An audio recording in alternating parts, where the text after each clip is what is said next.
one other thing with Hollywood, because at the time, the other main group that they were pushing through was Organized Confusion. Organized Confusion, yes. So with that and being so dramatically different from what you guys were doing with High C, like what did you see now looking back that was good about being on that label, that was bad? Like what influence did Organized Confusion have on you guys as far as the business, the behind the scenes that you guys experienced that they might have experienced similar or different things? Well, and I believe I'm speaking for them as well.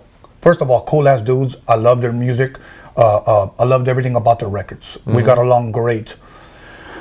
There was a guy there named Funkin' Klein. Yes. Okay. Dave. Yes.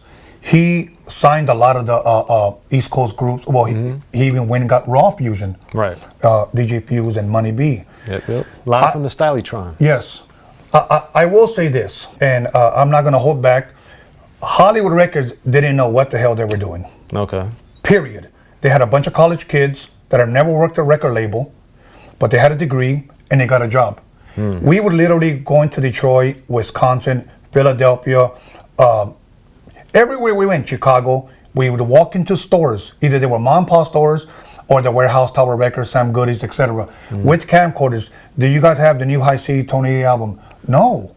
Every single store, we would take back those videotapes and we would give it to them and tell them to do their job. AMG, Second to None, Quick, all went gold. I truly believe that our record should have went gold, and it didn't even go half. Well, that leads me to another point on this topic, which was the thing. I knew this wasn't true because I read everything on the credits, but I think the perception, and AMG falls into this too, that the perception was that AMG and High C in particular were quick artists, and that wasn't true. No. So why do you think that perception was out there, and how and why do you think that impacted you and High C? Well, Quick's album came out first before all of us. Quick is the name. Yes, and then since everybody was on that record, eventually when they started coming out with theirs, oh, that's Quick's group. That was just the word on the street. Gotcha. Oh, that's Quick's group. Yeah, they were on the Quick album, or they were on that Quick song. Oh yeah, like everybody thought that Quick did Bitch Better Have My Money. Right. You know, everybody thought that he even though he did sample, because he did produce it on the SP1200, and I still have those original floppy disks, as a matter of fact. Oh, you wow. know, he did produce all of that, but a lot of those ideas were by D and KK, for Second to None. They were just bringing the record, sample this, sample that, and he put it together. I know D and K like to say those were a lot of ideas, and it's true. A lot of times, maybe you might not know how to work the drum machine, but because he did it, people had always said, oh, those are Second to None artists, or that's AMG's artists, because he would bring them all along on tour, and he would be the headliner. But I will say this, okay, and I will say in front of Quick, I love the dude, we're good friends, but many times we would go to Texas, and Bitch Better Have My Money was doing better than Quick Was the Name, and they wanted AMG to headline. Okay. And there would be problems there. Okay. We would go up north, Second to None, if we wanted. That's the biggest song out here. There will be guys that had problems because they wanted Second to None to headline. And I think that was partially the beginning of the bumping of the heads. Gotcha. So, but, you know, I remember when High C first came to me and we started working, I asked, how come you're not over there with Quick? How come he's not doing your stuff, you know? We were almost done. We couldn't clear samples. Quick comes in and does a couple of the songs. But he's just like, oh, you know what, I'm trying to break away and I'm trying to do my own little thing. Cool. But yeah, a lot of people always thought that, even to this day, there are some people that still think that Quick even produced a High C album. Right.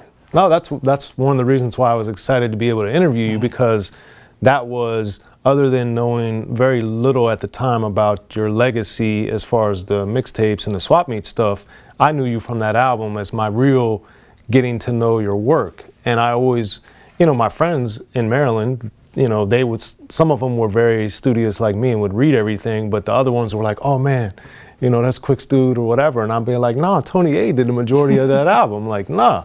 So I always find that interesting that, you know, people don't really look at the credits, because, you know, like you were saying about Quick producing stuff that D and KK may have given them, like Quick still produced it. Yes. Like it's people also don't understand beat making and producing are not the same thing, or ideas and producing are not the same thing. So it's very intriguing, to say the least, to see the perception of things versus, the reality.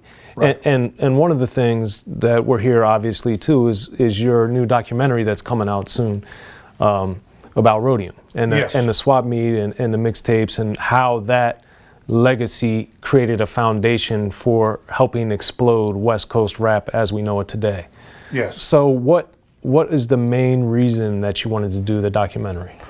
The main reason why I chose to do this Roadium mixtape documentary is to not allow Steve Yano's name to get lost in the West Coast hip hop history. People have asked me in interviews, do you think West Coast hip hop started at the Roadium? And I say, no, absolutely not. But I will say that the Rhodeum swap meet was a huge cornerstone to West Coast hip hop, and I'll tell you why. No one else can say that they've had Dre, Eazy-E, Ice Cube, Ren, Crazy D, JJ Fad, Michelle rap on their mixtapes. Right. On the mixtape. They may have one here, one there, but to have an entire library, a collection, and many of them were done by me with those individuals rapping on my mixtapes. Now, what makes them so unique? People tell me, well, what makes it so unique? Why? Okay, I understand Steve. I understand you don't want to allow his name to get lost in West Coast hip hop history. He sold them. He helped a lot of independent artists. Right. But why the mixtapes? First of all, every artist, Tone Loc, JJ Fad, Young MC, High C, Quick, Second to None, AMG, not including the NWA, every single one of those artists that rapped on those mixtapes went gold or platinum. Who else can say that? Right. And many of those raps and many of those artists rapped on those mixtapes before they ever had record deals. And many of these mixtapes were before the NWA album and the Eazy-E album. So you actually heard them there first, Right. before then. And I think it's important for people to realize that at the time, rap was based in New York and dominated by New York, Yes. and the labels were essentially, other than Priority, which was going to break through with Eazy-E and NWA, there weren't any labels here. And people forget that, to where you had, your Def Jam, your Tommy Boy, your Cold Chillin', your Next Plateau, your Profile.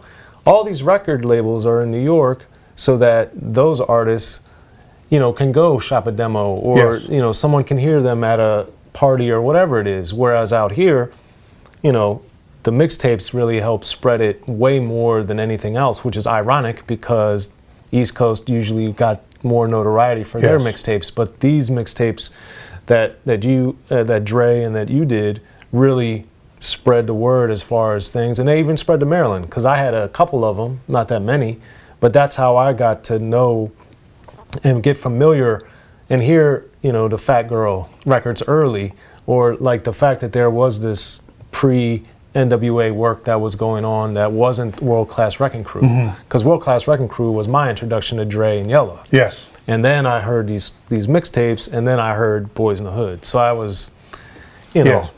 I'll give you a quick story, for an example, on how these mixtapes help, if you would, I don't want to say help make them, because they were already talented, these rappers, but help their career, if you will. I remember I'm just sitting there at the swap meet, and I'm leaning up against Steve's record crates, and there's a guy comes up with a Delicious vinyl, 12-inch. And he gives it to Steve, and he says, hey, Orlando sent you. Steve tells him, and he goes, oh yeah. And he goes, so this is the record? He goes, yeah. I go, I'll check it out. He goes, if it's any good, I'll put it on a mixtape. If it sells, I'll have you come back and rap on it. Okay. And he was like, okay, cool. So he left. And Steve gives it to me, and he goes, go home and check it out. And I go, but he gave it to you. He goes, but go home and check it out. Let me know what you think. I said, all right. So I cracked it open, and as soon as I heard the very first word, I was like, oh, shoot. I let it play. I skip. I called him up when he got home from the swamp. I said, Steve, we need to get this guy on a mixtape. And he said, really? He goes, is that good? Yes, bro. I said, I think it's the shit. He said, okay, I'll call him up, and I'll let Orlando know that we want him to rap. That was Young MC Bust a Move. Okay. And it wasn't even out yet. We put it on the mixtape first. And But many, many stories. I remember when King T wanted to be on those mixtapes. He didn't approach me, but he approached Steve. I want to rap on your mixtapes. Because if you will, that was our social media. That was our YouTube. That's how we got our music out there. The only radio station we had out here was KD, and you had to get good reception, right? You know, to even listen to hip hop. And if you didn't, the Rhodeum was another outlet to hear good music. And if you didn't want to buy the single, if you didn't want to buy the album, then you buy a compilation, if you will, mixtape. And the first 3 minutes was always cutting and scratching, unless you bought a 85 live, 86 in the mix, or 88 boom and bass, where it's all mixed all the way through. Right. So. And then for the documentary, what are you showing and doing that's different than other documentaries we've seen, or the storytelling? What's going to make it significant? Well, I think part of the difference is that, number one, when people hear a West Coast hip hop history, here's what they think: NWA and Death Row. Right.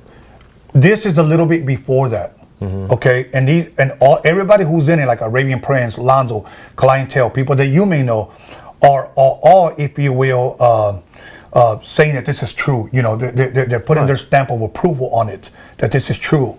And Steve's finally getting his recognition. We like to say that it's more than a documentary, because we've seen documentaries where I've seen people have been interviewed for hours, and in a documentary they only get about 10 seconds. Right. You're going to hear actual stories of people, and it's not boring, because in between we have inserts that will take people back. So we like to say it's more than a documentary. It's just not somebody sitting in a chair and just talking in a studio. We're actually in hoods. Okay. You know, and we're getting stories from people that people have never heard before. So this will only add to West Coast hip hop history that they have never heard. You know, so I truly believe, because the 5 people that I've allowed them to see a little snippet of it have all told me it's great, it's great. This is going to do really, really well. I'm excited because this is my first directing project. My boy, my right hand man, John Elkins from JE Visuals, he helped me bring this dream to fruition. And to be able to honor a man like Steve, a Japanese man who had his, if you will, his roots at the Rhodeum, and it helped spread hip hop throughout the West Coast, he deserves recognition. Right. And he's going to be news to a lot of people. Who is this guy? The mixtape, where Dre did mixtapes, where Eazy rapped on them. That's going to be the new element that's going to be introduced to people that maybe they might have not have ever heard before. Right. And that's why it's important. Yes, sir. So make sure you guys check out this documentary, man. Tony A. in the building. Thank you for coming through to Unique Access. Thank you for having me, brother. Pleasure. Yeah. Likewise. Thank you. In the beginning, hip-hop was ruled by the East Coast. Then the West Coast rose to prominence, thanks to gangster rap. Hip-hop changed the world. Gangster rap changed the narrative. I'm representing for the gangsters all across the world. And then changed the world again. 'Cause I'll come and take your life away. The history of gangster rap features unheard stories, unseen photos and documents, all with exclusive interviews from the founders and players who shaped gangster rap. I think a real gangster rapper has to scare you a little bit. The history of gangster rap, written by veteran rap journalist Soren Baker. In stores now. Yo, what up? This is DJ Quick. Be sure to pick up my homeboy Soren Baker's book, The History of Gangster Rap, if you really want to know what we do.